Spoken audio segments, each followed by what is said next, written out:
This is such a special car in the history of Porsche because anymore, all you really see is dual clutch, paddle shift 911s, and the rest of the Porsche line. This is the last manual transmission that was offered in the GT2 RS.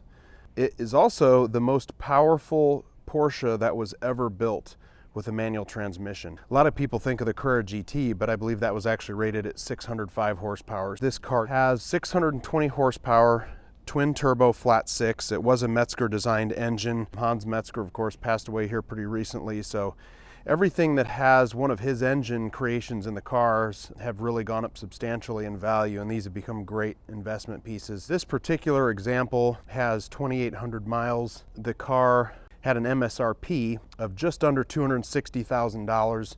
It has some nice options, the PCM package with navigation. The carbon fiber interior package is a really important option, along with the carbon fiber bucket seats.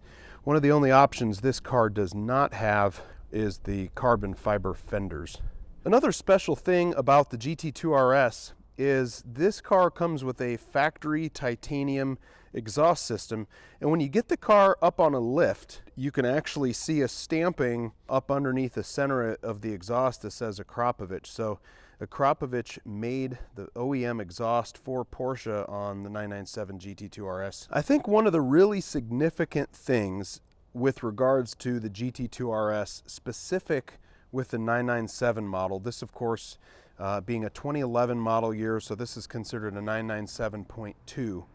But the 997 is really considered one of the last real drivers 911s. And what I mean by that is, starting with the 991, the 911 Turbo really became more of a GT car, more of a grand touring car. You can get in it with your wife, you can pack a few bags, you can drive a couple thousand miles. The car is ultra comfortable, it's easy to drive, a little heavier, a little bigger. And Porsche knew they really needed to do that to compete with Mercedes and BMW and to try to sell those cars to people who might just normally think about the 911 as nothing more than a hardcore sports car. So the 997 is often regarded as the last smaller compact driver's package. The car had a lot more feel because you've got hydraulic power steering as opposed to electric. So the car is just a joy to drive. And specifically with the GT2 RS, one of the things that is just fantastic, you've got this manual transmission in a really significant driver's package. And normally on the modern cars with 620 horsepower, twin turbo setups, everything's dual clutch, it's paddle shift. So with this car, you've got that driver's feel of a lightweight, smaller, compact package. But on top of that, you've got a manual transmission with 620 horsepower. So it's like having your cake and eating it too.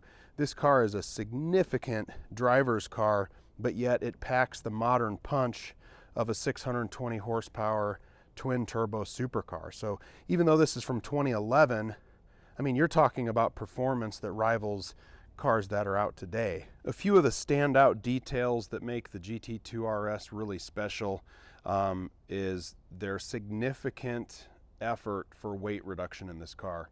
So the full hood is carbon fiber. You've got carbon fiber vent slats, the side mirrors as well, the rear intake surrounds, and of course some of this is for aesthetics.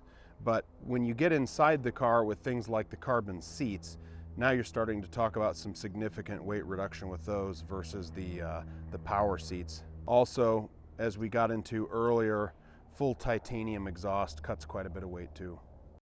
So the interior of the 997 GT2 RS, pretty much all business. I mean, now with a lot of the modern paint to sample cars, you've got flashy deviated stitching, you've got two-tone leather interiors with special inserts in the seats.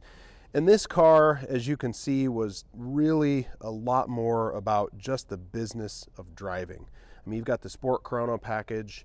This car has a larger Alcantara steering wheel as part of the options pack. Of course, the interior carbon fiber package looks great. But for the most part, all you see here is the only thing you need to drive. And that's really what these cars are about. with 620 horsepower. You've got one hand on the wheel, you've got one hand on the shifter, and you are directly focused out of the windshield. There's nothing to distract you from the driving that's at hand. People talk about rare Porsches, and this car especially is one of the greats. With the 918 Spyder, you had 918 cars built. With the Carrera GT over the 2004-2005 model years, there were 1,270 cars that were built. But with the GT2 RS, the 997 specifically, you have 500 cars that were built for the world and only 130 cars for the US market. So this car is number 424 out of 500. They all had these limited edition plaques that designate which build number the car was. And so when you look at the values of these cars shooting up and how desirable they've become, I think it's just simply because not only the statistics on power and the fact that it's the most powerful Porsche with a manual transmission, but just the sheer numbers of it. I mean, I believe there were 140 or 142 of the GT3 RSs with the 4-liter engine. So this is even more rare than that car is. So just a really significant piece of Porsche history, and it was so fun to be a part of this vehicle and to represent it here.